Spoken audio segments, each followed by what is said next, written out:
Hey guys, welcome to Red Snapper. My name's MJ, and today I'm going to show you my plan for the Spotlight caches. What am I going to save my caches for? Who do I want? Which variants do I want? And how I'm planning it. I'm doing this sort of strategy where I'm looking at what cards are coming out in which weeks. I'm also taking into consideration if I'm lucky on any given week and I pull my wanted card quickly and I don't need to spend many Spotlight caches, and then if I'm unlucky and if I need to spend all 4 in any given week, or 8 if I'm planning to both want a card and then get the variant as well. I would strongly encourage that you do the same thing as me. Look at this, look at your strategy, and I'd be interested to hear what you're going after. So let's talk about where I'm beginning on my Spotlight cache journey. First and foremost, I've not opened any yet.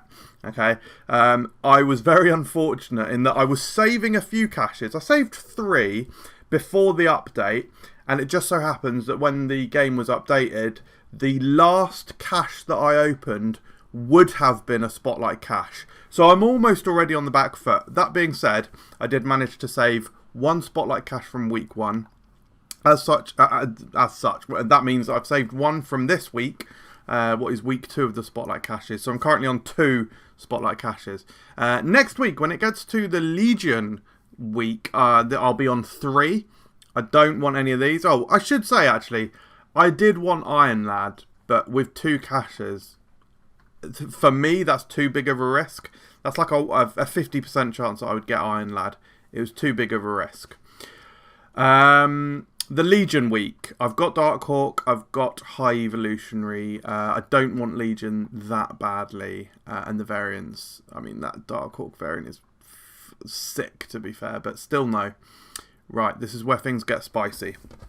So up until this point, I'm using very high grade graphics here, guys. I've written things down. So by this point, by this week, I'd be on 4 caches. And this is the first week where I need to do something. So, I also need to contextualize this by saying that I've got 12,000 tokens. So I have got extreme leeway, to be fair. I do have leeway here. And that leeway is being exercised on the 1st of August week. I'm buying Mirage from the token shop. The Spotlight cache on this week will be Mirage, Thanos and Master Mold. I don't have Master Mold. I do have Thanos.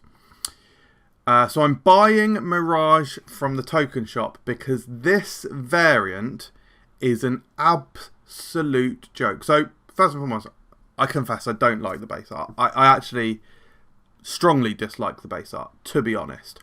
However, this variant is among the best variants I've seen in the game. I adore it. So it is absolutely essential that I get this card.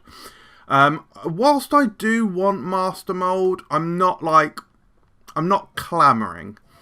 So this week, I will be opening up to 4 caches, whatever it takes to get Mirage. If I need to open 4 just to get that variant, the positive side will be that I'll get Master Mold. The negative side will be that I will have wasted 4 caches. I don't want the Thanos. So it means that after this week, best case scenario, I'd have 3 caches remaining. And worst case scenario, I'd have 0, aka no entry sign. So yeah, shocking. So there, week after that, I do have Galactus, I do have Nimrod, and I do have, I don't have Spider-Ham. I wouldn't mind Spider-Ham, but I'm not clamouring for him. I know that a lot of my friends are going to be going after this Nimrod variant. I think this is a really sick variant. This would definitely be the variant that I'd be going after if I didn't already have the best Nimrod variant. I've got the ultimate Kim Jacinto, one of my favourite variants in the game. So I will simply be skipping this this week. So this should give me best case scenario, I'll be on 4. I'll be back up to 4. Worst case scenario, I'll be on 1. Moving on to the Lady Deathstrike week. I actually don't of course, I don't have this card that no one has yet. Obviously don't have Deathstrike. I don't have Stature. I quite like this variant. It's pretty cool with the cat. I don't like the Modok variant. And I love the Lady Deathstrike variant. Irrelevant though, because I'm not getting anything this week. So then we move on to the 22nd of August week. This is a massive week. So Silk is one of my favourite cards in the game. She's one of my favourite characters. Now I have to say I absolutely adore the base art.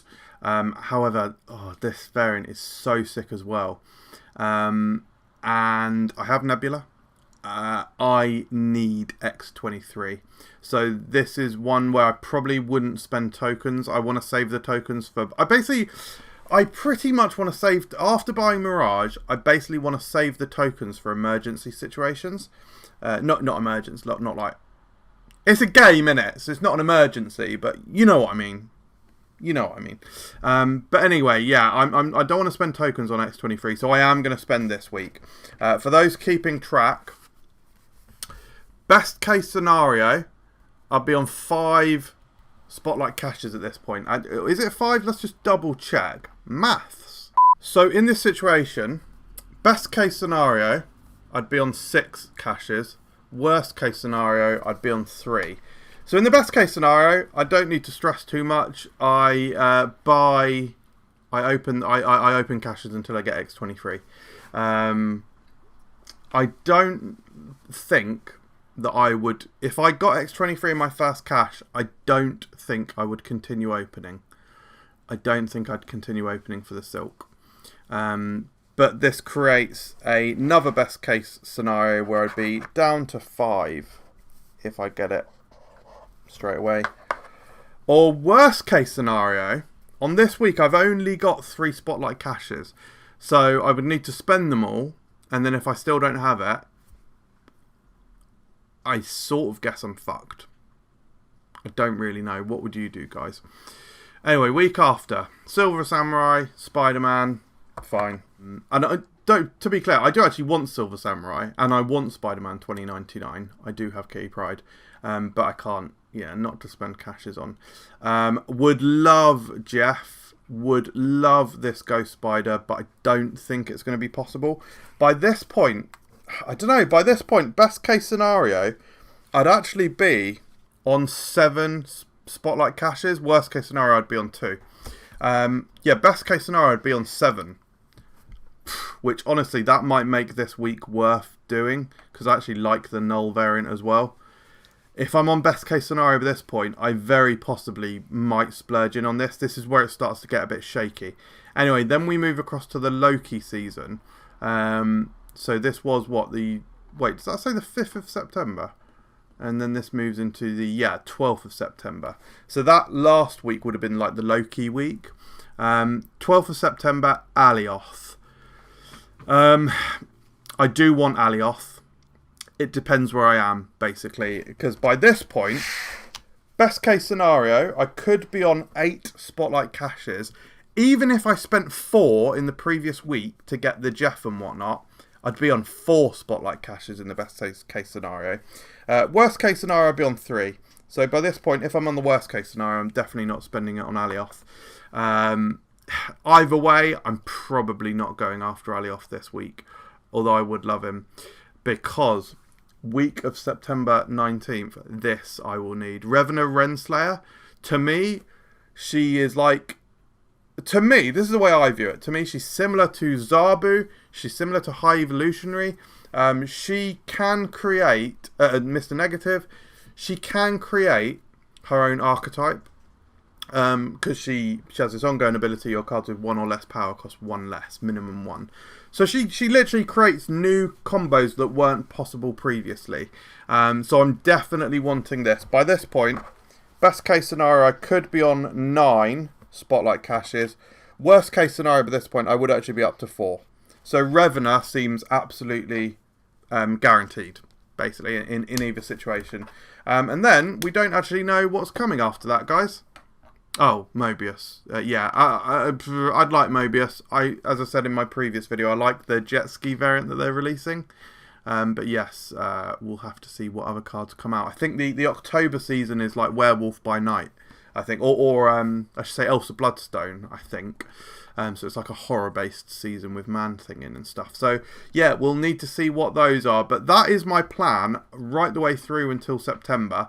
If I then get Revonnah Renslayer in the first cache, I'd be on like 8 spotlight caches in the best case scenario, so in a really good position, to be fair. But as you can see, the absolute variance, and this is like basically only taking into account 2 potential paths. You could keep splitting because maybe you don't get the best case scenario or the worst case scenario. Maybe you open it in 2 caches, and so it changes these numbers. But yeah, it just all comes down to luck, basically, doesn't it, guys? Are you going to get lucky or unlucky? That's me. Really, the big ones for me are Revonnah and X23 and Mirage. Those are my 3 key cards, I guess. So yeah, let me know in the comments below. What are you going to do? I'd be very interested to hear. Thank you for watching, and I'll see you next time. Cheers.